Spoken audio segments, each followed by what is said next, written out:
Bonjour Alimatou. Bonjour. Comment ça va? Bien et vous? Prête? Oui. On peut commencer par se présenter. Qui est Alimatou? Je me nomme Alimatou Diallo. Je suis une femme entrepreneur dans le domaine de l'assainissement. Je suis gérante d'une entreprise privée au nom de la Guinéenne de Toilettes qui évolue dans le cadre de l'assainissement autonome. Ça veut dire quoi, évolue dans le cadre de l'assainissement autonome? Qu'est-ce que tu fais précisément? Qu'est-ce que l'entreprise fait précisément? L'entreprise est en train de promouvoir des modèles de latrines liés aux communautés et nous faisons la vidange, nous faisons le transport. Ça veut dire des camions de vidange aussi, ça veut dire des constructions de toilettes. Oui. C'est rare comme domaine pour une femme, n'est-ce pas? Et oui, c'est rare, mais on peut trouver. On peut trouver. Il y en a de plus en plus. Bien sûr, oui. J'aimerais savoir comment tu es arrivée là. Tu as toujours voulu être dans l'assainissement ou qu'est-ce qui s'est passé? Non, ce n'est pas un choix, mais ça a été un truc qui m'est hérité. Je suis issue d'une famille entrepreneur qui a toujours évolué dans le domaine de l'assainissement. Une famille d'entrepreneurs, ton père était dans l'assainissement? Oui, c'est mon père qui était dans l'assainissement. Vous êtes combien de frères et sœurs? Nous sommes 6, 3 garçons, 3 filles.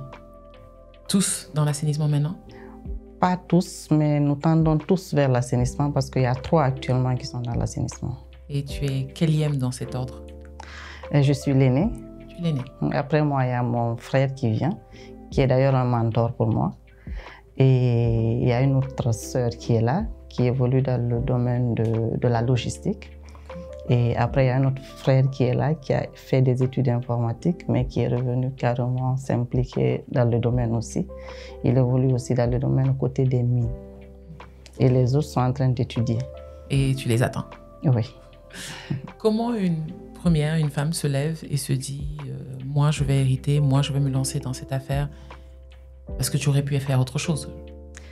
Oui, après mes études, j'ai commencé à travailler comme employée dans des entreprises privées. Mon dernier emploi, c'était dans le cadre du transport lié aux hydrocarbures. Un beau matin, je me suis retrouvée dans la danse. C'est mon père qui est décédé 2 mois avant son décès. Je lui ai accompagné dans un parc, pour l'achat d'un camion vidangeur. Quand nous sommes arrivés sur les lieux, quand j'ai vu le camion, j'étais tellement contente pour lui de voir son parc en train de rehausser de l'ancienne à une nouvelle flotte. Je lui ai dit, voici un camion vidangeur. Ce camion vidangeur, il est beau, il est mieux que tes anciens camions de caca. Il a souri, il m'a regardé, il a dit que pourtant, ce sont ces camions de caca qui ont payé tes études. Et j'étais à un anniversaire, une fête d'anniversaire un soir. On m'a appelé pour me dire que mon père a fait une crise. Un mois d'août, l'année 2016. Donc tout a basculé parce que j'étais dans l'obligation de faire face à son entreprise. Parce que la famille reposait à cette entreprise qui était là. Et mes frères et sœurs étaient à l'étranger. J'étais la seule qui était en Guinée. J'étais obligée d'être là face à cette situation qui était nouveau pour moi. Je faisais face à des chauffeurs, je faisais face à des camions, je faisais face à des clients, je faisais face à des partenaires. Et je me suis habituée petit à petit. J'ai tenu le coup jusqu'à 1 an, je pense, jusqu'à 6 mois. Et mon frère était obligé de rentrer. Quand il est rentré, le stress était là. La première des choses que je lui ai dit, vendons cette entreprise. Continue ton boulot et moi aussi je vais continuer mon boulot. Mais il était plus fort et plus courageux que moi. Il m'a dit non, il faut qu'on continue sur l'œuvre de mon père. Et on s'est lancé. Nous avons continué. 2 mois avant le décès de ton père, vous avez eu cette conversation, cette blague entre vous, où tu te moquais de son ancienne flotte et étais fière de sa nouvelle flotte. J'aimerais savoir quel était ton rapport avec ton père. Quelle était la relation que vous aviez qui fait que tu décides quand même de te lancer? Est-ce que tu travaillais? Tu aurais pu continuer ce travail-là pour subvenir aux besoins de ta famille, mais tu as décidé de faire honneur cette entreprise que ton père avait créée. Parle-moi un peu de lui. Mon père, c'était un fonctionnaire, mais il a toujours eu une activité privée à côté, donc il entreprenait. Avant son décès, il avait le désir de professionnaliser son activité. Donc, d'où il nous approchait souvent, nous, ses enfants, nous expliquer, nous demander même qu'est-ce qu'il doit faire. Il a voulu, l'activité l'intéressait à tel point que son ancienne flotte qui était là, avec d'autres activités de transport, donc chaque fois qu'il a un camion ou bien un véhicule qui devrait être remplacé, il le remplaçait par un camion vidangeur. Donc il voulait professionnaliser l'activité, il s'est intéressé au secteur, il a regroupé les vidangeurs qui étaient là, les vidangeurs de la Guinée, il les a organisés en association parce que c'est un secteur illettré. Donc lui, il était lettré, il défendait leur cause, il a été en contact avec les communes, il était en contact avec les ministères. Et malgré que nous n'avons pas de station de traitement de boues de vidange en Guinée, mais là où il déversait, c'était autorisé quand même par la commune. Donc c'est dû à son courage, c'est dû à son engagement sur cette activité. Ma relation avec lui, c'était une relation vraiment, souhaitée entre père et fille. C'est avec quelqu'un que tu pouvais échanger. Si tu avais des difficultés, c'est avec quelqu'un que tu pouvais expliquer, qui pouvait t'orienter, qui était là pour ses enfants. Parce que nous n'avons connu qu'une vie de maison, école, joie entre père et enfant. Et tout ce qu'il ne voulait pas, on ne pouvait pas le faire. Parce qu'on ne devrait pas le faire, on n'était pas autorisé. Il fallait qu'il donne son aval. Avec lui, c'était plus facile qu'avec ma mère. Parce que ma mère, c'est une femme de ménage. Elle, tout ce qu'elle connaît, c'est tu te lèves le matin, tu organises ta maison, tu t'occupes de tes enfants. Donc, tu ne peux pas l'expliquer un côté professionnel. Tu ne peux pas l'expliquer, par exemple, quelque chose qui te lie entre ménage et profession. Donc, avec mon papa, tout allait bien. Quand mon papa est décédé, c'est devenu un choc pour nous, surtout ses enfants, les filles, parce qu'on était trop proches. Tu me parles du jour tout à l'heure où on te l'a annoncé.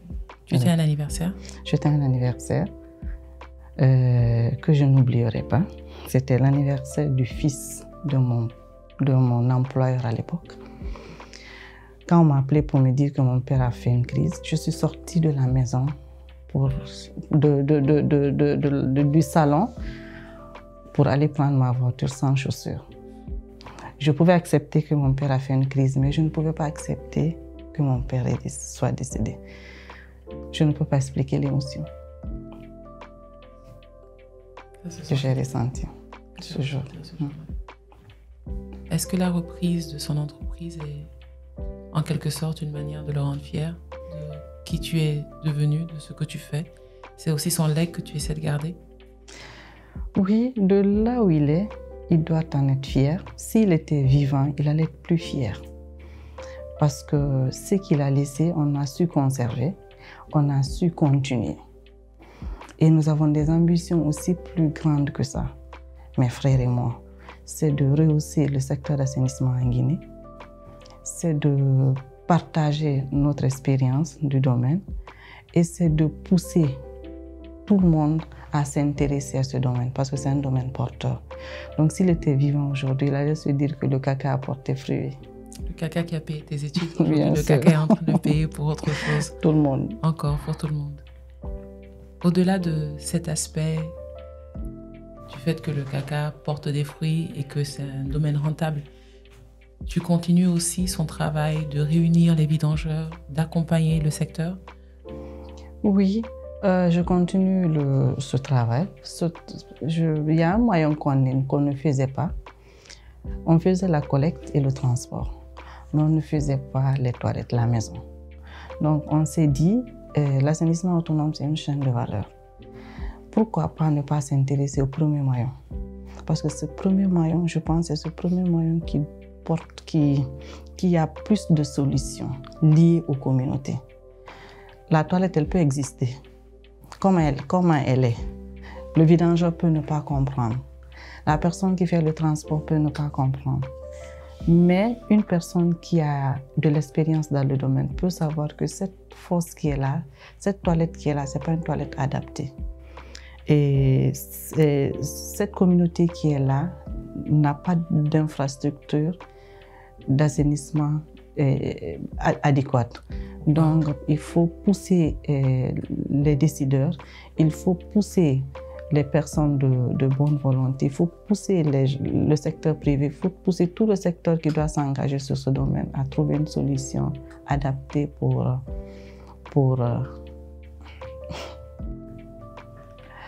investir dans l'assainissement. Ton père était une figure importante pour la Guinée par rapport à ce qu'il a apporté. Tu continues son travail au-delà de la Guinée aujourd'hui. Oui, mon père c'était une figure. À cause de son activité, on s'est retrouvé dans un réseau qu'on n'a pas cherché. Le réseau, on s'est retrouvé un bon matin dans ce réseau, mon frère et moi. On a repris l'association locale. On était obligé de reprendre l'association locale à son décès. Donc mon frère est devenu le président des vidangeurs de la Guinée.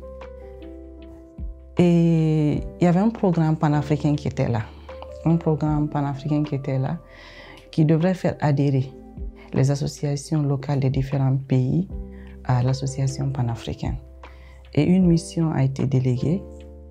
Ils sont allés en Guinée, ils nous ont retrouvés parce qu'ils sont allés, je pense, 2 à 3 reprises pour trouver le secteur privé. Ils n'ont pas pu mettre main à quête sur quelqu'un. Finalement, on les a mis en contact avec mon frère, quelqu'un du ministère, parce que les missionnaires exigeaient à ceux que ce soit les gens du secteur privé. Donc, ils nous ont contactés. Là, j'étais à une activité, j'ai reçu un coup de fil. Mon frère qui me disait, tu ne m'as pas appelé depuis que j'ai quitté Conakry, je dois aller à l'intérieur du pays. Je lui ai dit, oui, je ne t'ai pas appelé parce que je sais que tu es avec quelqu'un. Il me dit, j'ai reçu un appel. Il y a un monsieur qui m'a appelé tout à l'heure pour me dire qu'il doit venir sur Conakry, me rencontrer dans le cadre d'une association panafricaine. Après, je lui ai dit, rappelle-le, tu as le numéro? Il m'a dit oui. Je lui ai dit, rappelle-le, tu demandes réellement qu'est-ce qu'il souhaite avoir de nous. Il a fait, ce dernier lui a expliqué la mission qu'il devrait conduire sur Conakry. Et je lui ai dit automatiquement, retourne. Parce que c'était dans 2 jours, c'est important. Il était à 200 km, il devrait encore faire 250 km. Je lui ai dit, retourne. Ce que tu vas faire est moins important. Donc, il s'est retourné sur Conakry. On les a reçus.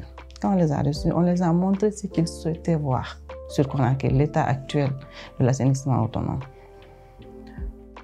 On a tissé de bons rapports, on s'est intéressé. Donc, ils nous ont conviés à la mise en place de cette association depuis 2019.